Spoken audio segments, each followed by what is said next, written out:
Salesforce Park is not just any ordinary park. It is a haven of plants and greenery nestled in the heart of San Francisco.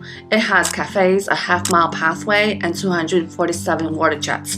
With over 600 trees and 16,000 plants, it is a natural oasis in the midst of a bustling metropolis.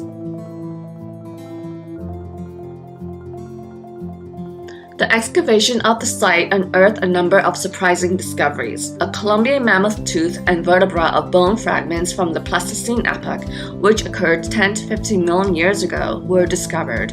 More recent artifacts during the Gold Rush era that include medicine bottles, porcelain dolls, and bone toothbrushes were also found.